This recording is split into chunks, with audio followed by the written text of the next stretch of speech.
Meu nome é Valdo Feitosa, sou tabelião, membro da Academia de Letras de Brasília, ocupante da cadeira 12, e estamos trazendo aqui mais um artigo sobre o tema Pensando Fora da Caixinha. Nós estamos oferecendo várias discussões e debates sobre o bem e o mal, a existência da inclinação para o bem e para o mal, a ideia de demônio, do Satanás, que sempre nós tivemos trazido pela doutrina católica, essa ideia da queda do homem, da participação do demônio, do diabo na vida do ser humano. E nós demonstramos que na doutrina a hebraica não há essa ideia de que há um ser que entra no homem e pratica o mal. Há uma inclinação para o mal que ele chama de Yatzarará e a inclinação para o bem que eles chamam de Yatzaratov, e a explicação se dá ali naquele mito da serpente no jardim do Éden. Eles mostram que ali foi a entrada da consciência, da plenitude da capacidade do homem. Ali o homem se torna maior e capaz, não essa ideia de queda. E agora nós vamos trazer a visão da doutrina espírita. Como é que a doutrina espírita fala sobre o bem e sobre o mal? A doutrina espírita já afirma que não existe um ser devotado eternamente para a prática do mal. Portanto, já afasta, pela própria definição de o que é espírito, esta ideia de demônio. E sim, são espíritos inferiores que ainda não alcançaram determinadas evolução espiritual. Não há essa possibilidade de um ser devotado eternamente à prática do mal. Ele um dia ele vai evoluir e vai se tornar um espírito de luz. Bem, então o tema aqui é o bem e o mal, a partir agora dessa visão da doutrina espírita. Antes nós vamos ver como é que os dicionários da língua portuguesa definem o bem e o mal. Bem é aquilo que enseja as condições ideais ao equilíbrio, à manutenção, ao aprimoramento e ao progresso de uma pessoa ou de uma coletividade. Enquanto mal é tudo o que é prejudicial ou fere, o que concorre para o dano ou a ruína de alguém ou algo, o que é nocivo para a felicidade ou bem-estar físico ou moral. É essa a definição do dicionário Haas da língua portuguesa. Então, esta é a definição de bem e mal. Nós vimos que na doutrina espírita, Allan Kardec dedica um capítulo completo para o bem e para o mal. O bem e o mal estão lá nos artigos, nas perguntas 129 a 629 a 648. E lá ele dá toda essa explicação. E a primeira coisa que ele faz é colocar o bem e o mal no tema da moral. Por que que ele colocou esse tema dentro da moral? E ele explica, no Livro dos Espíritos, na questão 629, ele diz: a moral é a regra de bem proceder, isto é, de distinguir o bem do mal. Funda-se na observância da lei de Deus. O homem procede bem quando faz tudo pelo bem de todos, porque então cumpre a lei de Deus. E ele também mostra que o bem e o mal estão relacionados à virtude. O bem, a virtude é a virtude no mais alto grau, é o conjunto de todas as qualidades essenciais que constituem o homem de bem. Ser bom, caridoso, laborioso, sóbrio, modesto são qualidades do homem virtuoso. Então a virtude está relacionada com o bem. E isso não está no Livro dos Espíritos, está no Evangelho segundo o catolicismo, segundo o Espiritismo de Allan Kardec, no capítulo 17, item 8º. Enquanto a moral está no Livro do Espírito, questão 629. Portanto, esse tema está ligado à moralidade.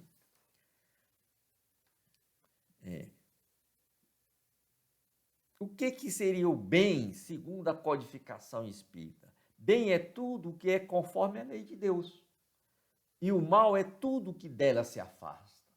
Então, praticar o mal é se afastar da lei de Deus. Praticar o bem é seguir a lei de Deus. Assim, fazer o bem é proceder de acordo com a lei de Deus. E fazer o mal é infringir esta lei. Os espíritos, como é que se explica a existência do mal no mundo espiritual? O mal é necessário? É a primeira pergunta que se faz. Por que o mal é necessário? Segundo Allan Kardec, no Livro dos Espíritos, na questão 629, ele diz: os espíritos foram criados simples e ignorantes. Deus deixa ao homem a escolha do caminho, porque ele tem o livre-arbítrio. Deus lhe deu o livre-arbítrio. Yetz Arará e Yetz Aratov, lá dos hebreus, já ensinam isso. Tanto pior para ele se torna o mau caminho. Sua peregrinação será mais longa. Então, quando o homem escolhe o mau caminho, ele vai ter que retornar, reencarnar novamente para cumprir a sua missão que deixou de cumprir. Se não existissem montanhas, o homem não compreenderia que se pode subir e descer. Se não houvesse o mal, o homem não saberia que existiria o bem, distinguir o mal do bem. Não compreenderia que se existe rocha, que se não existissem rochas, ele não compreenderia que há corpos moles e corpos duros. É preciso que o espírito adquira experiência. E para isso é necessário que conheça o bem e o mal. Isto está lá no Livro dos Espíritos de Allan Kardec. Portanto, o mal é necessário para que o homem distinga o bem e o mal, saiba qual o melhor caminho a percorrer e fortaleça o seu espírito. Como fazer, então, a distinção entre o bem e o mal? Ora, Deus deu-lhe inteligência para distinguir, está na sua consciência, ele sabe que aquilo está errado quando está fazendo algo errado, e sabe que a sua consciência lhe indica quando ele está fazendo a coisa certa. Vejam, na questão 631 está dito isso, do Livro dos Espíritos. E na 632, Allan Kardec traz o seguinte: Jesus vos disse, vede o que gostaríeis que vos fizessem e não vos fizessem. Tudo se resume nisso. Não vos enganareis. É só ver o que você gostaria que o outro lhe fizesse. Você está fazendo bem, se é aquilo que você faz ao outro, é o mesmo que você gostaria que alguém fizesse a você. Há alguma pessoa que não teria condição de fazer o bem? É possível que alguém está impossibilitado de fazer o bem? A resposta está na questão 643 de Allan Kardec, do Livro dos Espíritos de Allan Kardec. Não há ninguém que não possa fazer o bem. Somente o egoísta nunca encontra uma oportunidade de o praticar. Basta que se esteja em relação com outros homens para se ter ocasião de fazer o bem. Basta você se relacionar com outra pessoa, terá sempre a oportunidade de fazer o bem. E cada dia da existência oferece esta possibilidade a quem não estiver cego pelo egoísmo. Então, o egoísmo afasta o homem da prática do bem. Fazer o bem não consiste somente em ser caridoso, mas em ser útil na medida das suas possibilidades. Toda vez que o auxílio se fizer necessário, você deve ser caridoso na medida das suas possibilidades. Isso está na questão 643 de Allan Kardec, o Livro dos Espíritos. Como proceder sempre de acordo com o bem? Como fazer para proceder sempre de acordo com o bem? É Deus quem vos dá a medida de que necessitais. Quando comeis em excesso, isso vos faz mal. Quando ultrapassais certa medida, sois punido, e é punido primeiro pela sua consciência que o acusa. Dá-se o mesmo em tudo. A lei natural traça para o homem o limite de suas necessidades. Quando ele ultrapassa, é punido pelo sofrimento.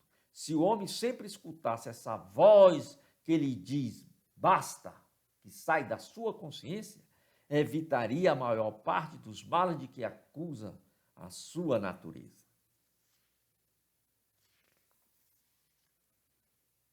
E se a pessoa nasceu dentro de um ambiente propício para o mal, que não prospera o bem, ele é arrastado, e esse arrastamento é irresistível. O arrastamento é possível, mas não é irresistível.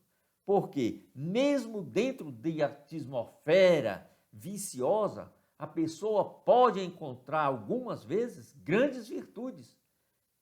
São espíritos que tiveram a força de resistir e o quê? Ao mesmo tempo receber a missão de exercer boa influência sobre os seus semelhantes.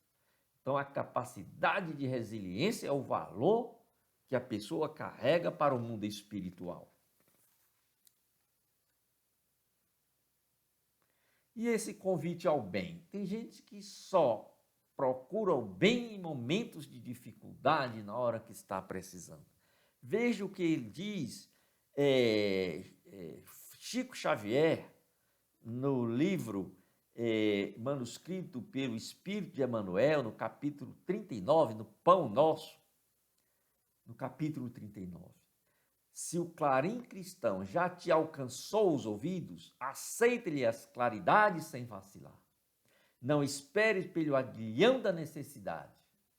Sob a tormenta, é cada vez mais difícil a visão do porto. Quando você está chegando ao porto, está tudo nublado, tudo cheio de neve, é mais difícil você ver o farol. Portanto, na hora do aperreio, fica mais difícil. Você tem que procurar a luz e o bem é no momento que está sem estar necessitado dele. A maioria dos nossos irmãos aqui na Terra caminha para Deus sob o ultimato das dores, no momento da aflição, no último momento, grita: "Oh, meu Deus, onde foi que eu errei?" E pede a Deus. E nos momentos de bonança esquece isso. Mas não aguardes pelo açoite de sombras, quando pode seguir calmamente pelas estradas claras do amor. Portanto, devemos caminhar para Deus nesse momento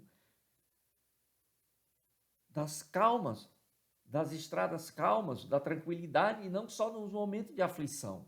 Na atribulação, todo mundo lembra de Deus. Não existe ateu na hora que vê seu filho morrendo e você, a primeira coisa, diz: "Oh, meu Deus, salve o meu filho." Portanto, é o ensinamento que nos passa Chico Xavier. Bem, e aqui vem algumas perguntas. Por que existe o mal? O mal é necessário? É possível distinguir entre o bem e o mal? Existe alguém que não pode fazer o bem? Como proceder sempre de acordo com o bem? Não fazer o mal é suficiente para o espírito progredir? O ambiente do espírito renasceu, onde ele vive, influencia no seu caminho? O ambiente de vício arrasta definitivamente o homem para o mal? Veja, nós já vimos e precisamos reforçar. O que é o bem? O bem é tudo que enseja as condições ideais, é o equilíbrio, a manutenção, é o progresso de uma pessoa ou coletividade. E o que é o mal? É tudo que é prejudicial ou fere, é o que concorre para o dano, é o que é nocivo para a felicidade e o bem-estar de alguém. Qual é a regra do bem e do mal? É a reciprocidade ou solidariedade. A lei natural traça os limites das necessidades do homem. Se ele ultrapassa esse limite, é punido pelo sofrimento. Se atendesse à voz de sua consciência, evitaria a maior parte dos males e da sua culpa. Por que o mal está na natureza das coisas? Porque Deus não criou apenas o bem, sem a necessidade do mal. Os espíritos foram criados simples e ignorantes, como já falamos. Mas Deus deu ao homem o livre-arbítrio para escolher seguir seu próprio caminho. Quando ele toma o caminho mau, mais longa será a sua peregrinação. Se não existisse rochas, ao homem não seria dado saber que existem corpos duros, como já dissemos, e alguns outros corpos moles. Portanto, ganhar experiência é preciso, por isso é que o homem precisa conhecer o bem e conhecer o mal para escolher. O bem e o mal são absolutos para todos os homens. A lei de Deus é a mesma para todos os homens. Porém, o mal depende especialmente da vontade que se tem de praticá-lo. Existe diferença apenas quanto ao grau de responsabilidade de cada um. Se você tem mais condições, você tem mais responsabilidade. Tanto mais é culpado um homem, quanto mais ele sabe do que faz. Se ele não tiver consciência do que está fazendo, ele não poderá ser punido. O mal sempre será mal, mesmo diante de uma necessidade que o homem às vezes se vê obrigado. Embora necessário, o mal nunca deixa de ser mal. A necessidade do mal desaparece na medida em que a alma se depura, passando de uma existência a outra. Quanto mais o homem compreende, mais será culpado pelo mal que vier a causar. Quem se aproveita do mal causado por outro também é culpado? Sim. Aproveitar do mal é participar dele, conforme ensina Allan Kardec. Não praticar o mal é o mesmo que fazer o bem? Não. Cada homem deve praticar o bem na medida de suas forças, pois responderá por todo o mal que haja resultado de não haver praticado o bem. Porque você não só tem a obrigação de praticar o bem, você tem a obrigação de evitar o mal. O meio onde o homem foi colocado é causa primária de muitos erros e vícios. Que influência tem isso na condição humana? É importante lembrar que cada espírito escolhe a sua missão. Portanto, quando ele escolhe as missões, ele escolhe os meios e as condições que irá expor à tentação para ter o mérito da resistência. Então, cada um escolhe. Mesmo em meio ao risco provocado pela atmosfera do vício, o homem pode ser arrastado, mas poderá sempre resistir, e seu valor aí ficará demonstrado. O mérito do bem está na dificuldade em praticá-lo. Quanto mais for difícil a prática do bem, maior terá valor quando praticado perante toda a iluminação divina. O mérito do bem está na dificuldade em praticá-lo. Nenhum merecimento há quando não há esforço e quando nada custe praticar. Então é esta visão que o Espiritismo traz, e isso está lá um capítulo todo no livro do Espírito, dedicado para Allan Kardec, para toda a humanidade, e aqueles que quiserem podem acessar, o livro do Espírito, a partir da questão 629 até a 648. E aqui fica essa nossa pequena mensagem para vocês. Praticar o bem é uma necessidade do homem. É a afirmação do livre-arbítrio. É na hora de praticar o bem que o homem mais se aproxima de Deus, da mente humana. Por isso precisamos praticá-lo, e nas pequenas coisas não precisamos esperar as grandes atribulações para lembrarmos de praticar o bem. Muito obrigado e até o próximo vídeo.